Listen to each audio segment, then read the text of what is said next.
You know that feeling when you see something that makes your stomach turn? I'm not just talking about being scared. I mean that deep, gut-level disgust that makes you physically recoil. It's this universal jolt of horror, right? It just pushes you away from something, deeply unsettling. So what is that feeling, really? Well, it turns out that feeling has a name. And there's a pretty profound theory behind it, all laid out by the philosopher Julia Kristeva in her landmark book, Powers of Horror. Today, we're going to break down her core idea, the theory of abjection. So here's our game plan. We'll start with that feeling of recoil. Then we'll define Kristeva's main concept, the abject. After that, we'll see how this really weird idea actually helps create our own identity, how societies use it to maintain order, and, what it all means for us. All right, part one, what makes us recoil? We're diving right into that shared human experience of disgust that Kristeva wanted to get to the bottom of. See, Kristeva wasn't just talking about what scares us in horror movies. She used psychoanalysis to argue something much deeper, that our most powerful feelings of repulsion are actually essential for building our sense of self. It's this constant kind of violent process of drawing a line between what's me and what is not me. And that brings us right to section 2, defining the abject. This idea is the absolute heart of her whole theory, so it's really important that we get it.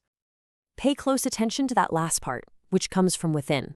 See, abjection isn't about some external threat, like a tiger chasing you. No, it's a revolt against something that was or could have been a part of us. Think about things that cross the border of the body. Blood, pus, even a corpse. These things were once us, or at least like us, but now they're horrifically not us. And Kristeva's own words just capture this so perfectly. The abject is right there, we can't ignore it, but we absolutely cannot accept it or bring it back in. It just hangs out in this terrifying gray zone between what we are and what we are not. And that's the key. It's not clearly me, the subject, but it's also not clearly an other, some object that's totally separate. It's the moment that distinction breaks down. It's the vomit that was just food inside you, or the corpse that was just a living person a moment ago. So to keep our own sense of self clean and stable, we have to violently push that in-between stuff away. So how on earth does this connect to our identity? Well, that leads us to section 3, identity versus the abject. This is where we see how that violent rejection is actually how we become us. Okay, so the process basically goes like this. First, you run into something that blurs the lines of who you are. Then, boom, that gut-wrenching feeling of abjection hits. Your reaction? You violently cast it out, whether that's literally or just symbolically. That act of rejection creates a border, a clear line, and by doing that, you define yourself. I am the thing that does not include that. Our identity is literally built on the shadow of what we reject.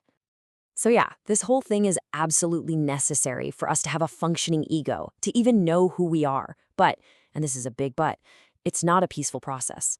It's violent and it's fragile. The abject is always there, kind of lurking, threatening to dissolve the very boundaries we fought so hard to create. And that's a source of constant anxiety for us. Okay, let's zoom out. For section 4, we're going to look at society's purity laws and see how this super personal psychological process gets blown up to a massive collective level. Turns out, societies do the exact same thing. Just like you cast out the abject to form a sense of I, societies cast out abject groups and behaviors to form a collective we. And they do this through rules, rituals, and laws about what's pure and impure, what's okay, and what's totally taboo. And believe me, this isn't just ancient history. Kristeva actually looks at religious texts to show this in action. She points out these big themes of what's considered an abomination. Things like food taboos that forbid mixing stuff that shouldn't be mixed, rules against altering the body in ways that blur its pure form, and really importantly, all the rules regulating the feminine body. These aren't just dusty old laws. They're the blueprint for how societies create us versus them. And the real kicker is these rules are almost never about actual hygiene. They're symbolic. They're all about protecting the purity and the wholeness of the social group, the in-group, by defining what and who is considered impure and needs to be pushed out. This is abjection playing out on a massive societal stage. So how has this really powerful theory held up over the years?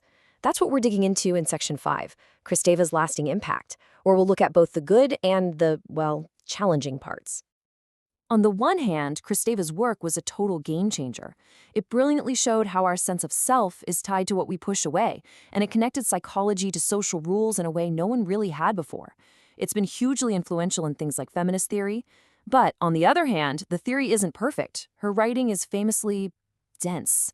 It can be a real workout to read, and its deep roots in psychoanalysis don't click with everyone.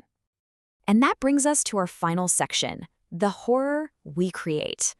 Let's pull all these threads together and figure out what this really intense theory means for us, right here, right now.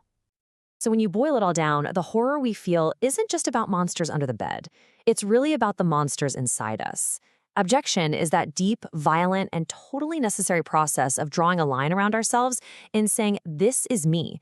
It's pushing away whatever threatens to dissolve us, whether that's a bodily fluid, a corpse, or a social group we've decided is unclean.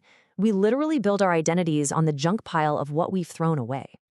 And that leaves us with one last, kind of unsettling question to chew on. If our identities are really formed by what we reject, then what parts of the world, what ideas, what people, and what parts of your own self have you had to cast out just to become the person you are today?